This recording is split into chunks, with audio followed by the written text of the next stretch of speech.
Lebanon में तैनात संयुक्त राष्ट्र शांति सैनिकों ने कहा कि इजरायली सेना ने दक्षिणी लेबनान में उनके एक ठिकाने को जानबूझकर क्षतिग्रस्त कर दिया। ये घटना तब सामने आई जब कुछ दिनों पहले ही इजरायली सेना ने शांति सेना के मेन गेट को उड़ा दिया था और सैनिकों के बैरक में आंसू गैस के गोले दागे थे। इन हमलों में कई सैनिकों को अस्पताल में भर्ती करने की नौबत आ गई थी। शांति सैनिक दशकों से इजरायल लेबनान सीमा पर तैनात हैं।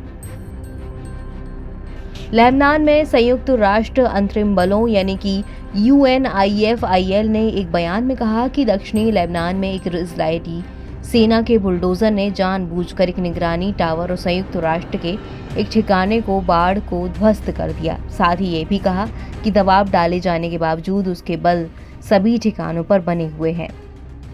बयान में कहा गया कि हम इजरायली बलों और सभी अभिनेताओं को संयुक्त राष्ट्र कर्मियों और संपत्ति की सुरक्षा सुनिश्चित करने और हर समय संयुक्त राष्ट्र परिसर की अखंडता का सम्मान करने के लिए उनके दायित्वों को याद करते हैं।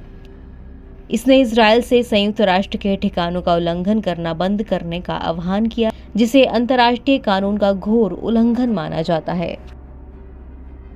इजरायल ने हाल ही में दावा किया था कि लेबनानी सशस्त्र समूह हिजबुल्लाह दक्षिणी लेबनान में संयुक्त राष्ट्र शांति सेना की चौकियों के नजदीक के ठिकानों से इजरायल पर हमला कर रहा था।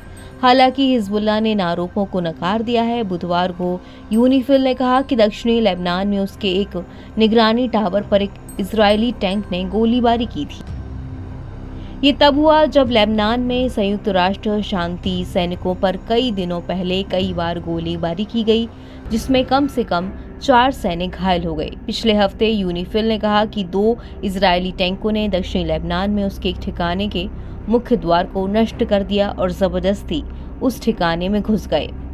अक्टूबर की शुरुआत में दक्षिणी लेबनान में जमीनी घुसपैठ शुरू करने के बाद से इजरायल ने यूनिफिल के कई अग्रिम मोर्चे के ठिकानों पर गोलीबारी की, जिसमें दावा किया गया कि इसका उद्देश्य हिजबुल्लाह के बुनियादी ढांचे को नष्ट करना है, जो एक ईरानी समर्थित लेबनानी समूह है जो गाजा में फिलिस्तीनियों के साथ एकजुटता में इजरायल पर गोलीबारी कर रहा है। पिछले हफ्ते इजरायल के प्रधानमंत्री बेंजामिन नेतन्याहू ने कहा कि वो संयुक्त राष्ट्र के महासचिव एंटोनियो गुतरेस से यूनिफिल सैनिकों को युद्ध क्षेत्रों से बाहर निकालने की मांग करते हैं। उन्होंने आरोप लगाया कि उनकी उपस्थिति हिजबुल्लाह के लिए मानव ढाल प्रदान कर रही है, लेकिन यूएन का कहना है कि मिशन, जिसमें 50 देशों के सदस्य हैं, कहीं नहीं जा रहे। यूनिफिल ने 1978 से इजरायल और लेबनान के बीच सीमा क्षेत्र की निगरानी की है। मिशन में 50 से ज्यादा देशों के 10,000 से ज्यादा सैनिकों को तैनात किया गया है। नेतन्याहू संयुक्त राष्ट्र शांति सैनिकों को हटाने के लिए दबाव डाल रही हैं, क्योंकि इजरायल दक्षिणी लेबनान में अपने हमलों को बढ़ा रहा है।